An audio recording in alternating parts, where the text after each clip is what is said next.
How to Build a Multi-Billion-Dollar Business in Africa from Scratch by 3.Masiyiwa. Compiled by Geoffrey Tengamba, being read to you by Arnold Rangakuramia. Chapter 3. Raising Money to Build the Business. The potential investor looked me in the eye and said, "Your numbers are totally unrealistic. We have never seen an operator with such high subscriber growth projections." Using the stock exchange.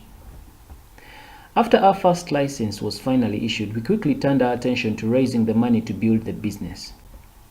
I had long realized that this kind of business was capital intensive. I knew that I had to have a very good team on finance.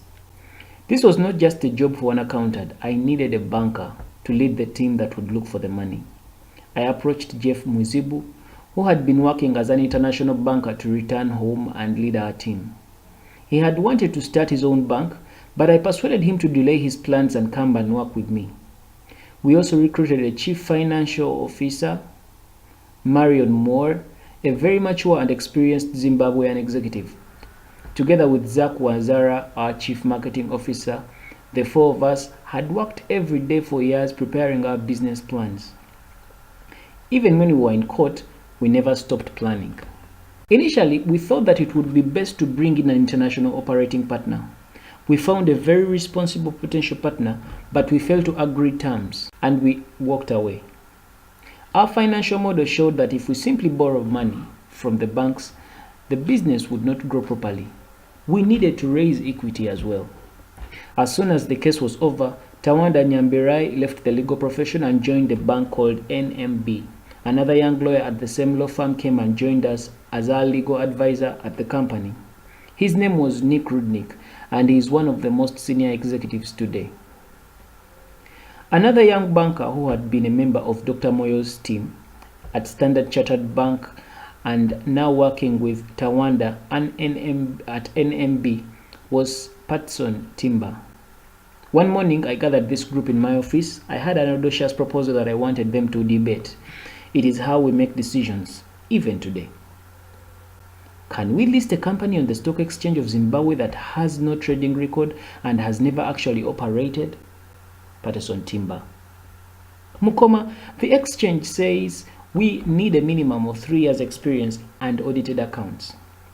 Tawanda Nyambirai. Mukoma, it's just a tradition they have been applying. It's not underpinned by law. If we go to court, we will win. Nick Rudnick. I agree, we can win. Jeff. My brother, we need to raise just $5 million in equity. Why don't we just go to London? I know investors who can write a check for that kind of money without this hassle. Me. I want to give all those people who supported us over all those years a chance to own shares in this company. And so we discussed well into the night. Finally, I made the call. Tawanda and Nick tell the exchange that unless they give us an exemption, we are ready to test it in court. Raising our game for the next level. The standoff with the Zimbabwe Stock Exchange lasted less than 2 weeks. They quickly realized that we had found a legal loophole in their regulations, and they had no choice but to let us list the company, even though we had no trading history. The Zimbabwe Stock Exchange is the second oldest in Africa, having been established in 1896. Getting permission to list the company on the stock exchange was not my biggest challenge. The exchange knew it, and I knew it, and it was probably why they said, "Go ahead." No one seriously expected us to pull it off, and there were many good reasons why it was practically impossible. Whilst I strongly believed that the general public would buy our shares, the problem that we needed foreign exchange, not local currency. This is because 85% of the money you need to set up a cell phone network goes into importing equipment, which is only produced by a handful of international manufacturers even today. To raise the money we needed as a public listed company in what is called an initial public offering, IPO, meant that we would have to raise the money from international investors in Johannesburg, London, and New York. And this was 1998. For a startup company to try and raise money through an IPO was unheard of. For a startup company coming from Africa, let alone Zimbabwe, that was also unheard of. We were considered an inexperienced management team with no previous experience in the industry and no technical partner. The long legal battle we had been through also made investors nervous.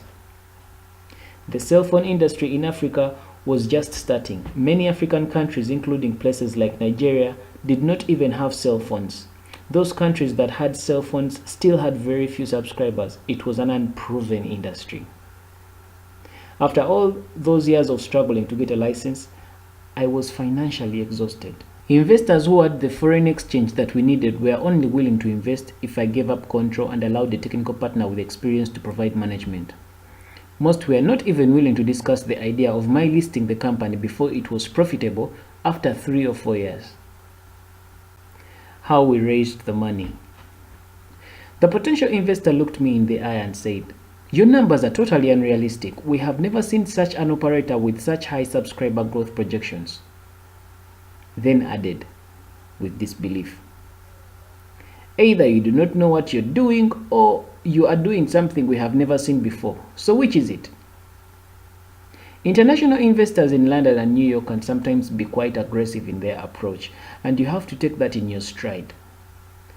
Then at this point, Jan would pitch in and say, "Yes, Strive has something quite novel he wants to introduce that has never been done before, even here in England." And with a gesture of total confidence, look at me and say, "Tell them Strive. Tell them about prepaid. Tell them about your plan to go for prepaid right from the outset." Prepaid, which we would brand as Buddy Prepaid, was our secret weapon. Yes, believe it or not, we introduced a commercial prepaid service in Zimbabwe before they introduced it in London and New York. We did not invent it, but we had realized its full potential. As soon as Jan, our advisor from Standard Bank London, would give his signal, Jeff and I, like a well-drilled tag team, would make our presentation. We would show our research and our financial projections and then show why we believed every ordinary people would one day own a cell phone and instead of just the rich as elsewhere in the world at the time. You are only ever given at most 30 minutes to make your pitch to these guys who control more money than governments, if they like you. Otherwise, it's 10 to 15 minutes and a polite thank you. We had been round to about 10 major investors, all with polite thank yous.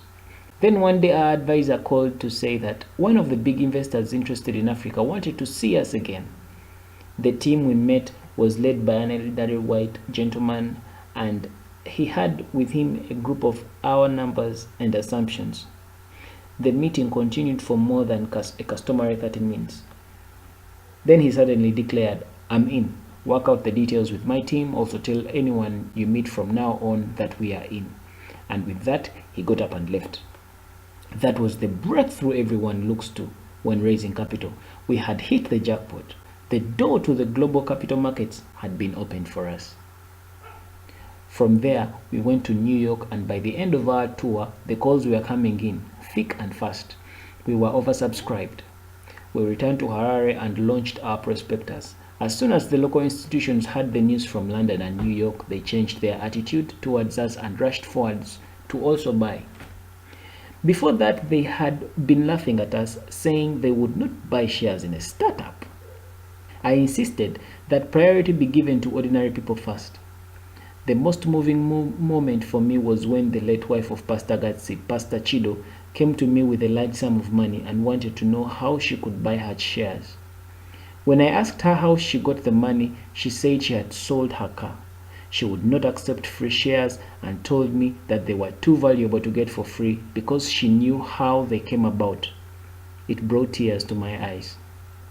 Every member of staff who had been with us was allocated shares. We were massively oversubscribed. Our shares sold at an equivalent of less than 1 US cent in today's money. They are now worth 62 cents, and this is considered half their true value due to the liquidity problems in Zimbabwe today.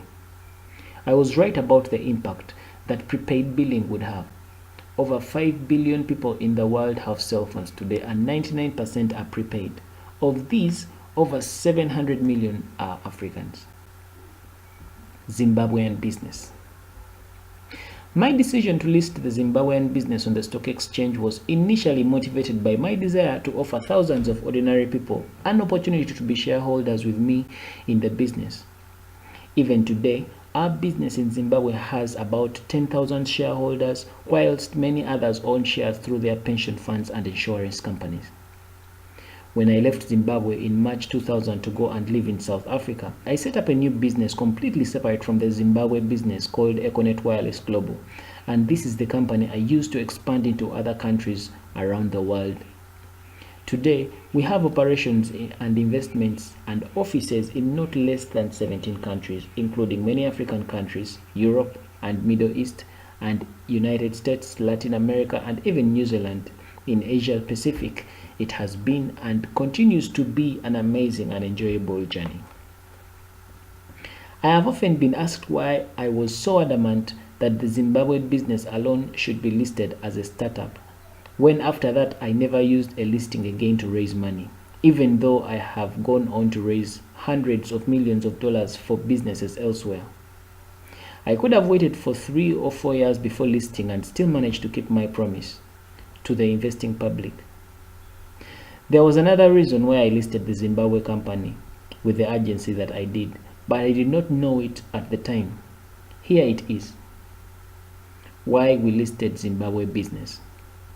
As I said, there was another reason why we listed the Zimbabwe company when we did, but we did not know it at the time. Nearly 5 years after the listing, Zimbabwe had a massive political and economic crisis and entered into one of the highest hyperinflations ever recorded in the world history. Some experts believe it went as high as 500 billion percent as a business, it was the equivalent of being caught in a Category 8 hurricane. We had to stop all expansion work as the company collapsed before us. We could not pay staff proper salaries, and many of our most skilled people began to leave. We were prohibited from adjusting our tariffs, which meant the service had become completely free. Then one day, as I sat in my office brooding on what to do, I noticed that the share price of the Zimbabwe company was stressing the hyperinflation. I knew then what to do to save the company. I called the board members and we discussed my plan. Some members threatened to resign. Then Tawanda Nyambirai, who was chairman, looked at me and saw something only he knew and said, "Let's do it, my brother. It's the only way to save the business. Do what you must," and with that the whole board agreed with my plan. We started to use our share price as an inflation-proof currency. We paid for goods, we paid for salaries, we bought businesses, everything from land and buildings to insurance companies, banks, bottling companies, hotels, etc. We bought anything that we could get our hands on, and as we did this, our share price rose even higher and more people came and offered us their businesses for our shares. We even minted our own coins using airtime as a denomination. These were totally inflation-proof. As soon as the hyperinflation was over, we monetized, sold most of the businesses we had bought, and rebuilt our balance sheet. Between 2008 to 2014, we had invested over $1.2 billion in Zimbabwe. This is the largest single investment by any organization in the country's history. As a result of this investment, cell phone penetration in the company rose from 14%, the second lowest in Africa, to one of the highest at 103%. If the company had not been listed, we would not have been able to save it from the collapse, and we would not have been able to recover for many, many years. So this is why we listed, even though I had not known it at the time. The Lord Jesus said in John chapter 3 verse 8, "The wind bloweth where it listeth, and thou hearest the sound thereof, but canst not tell whence it cometh, and whither it goeth, so is everyone that is born of the Spirit." John chapter 3 verse 8. And that's the end of chapter 3.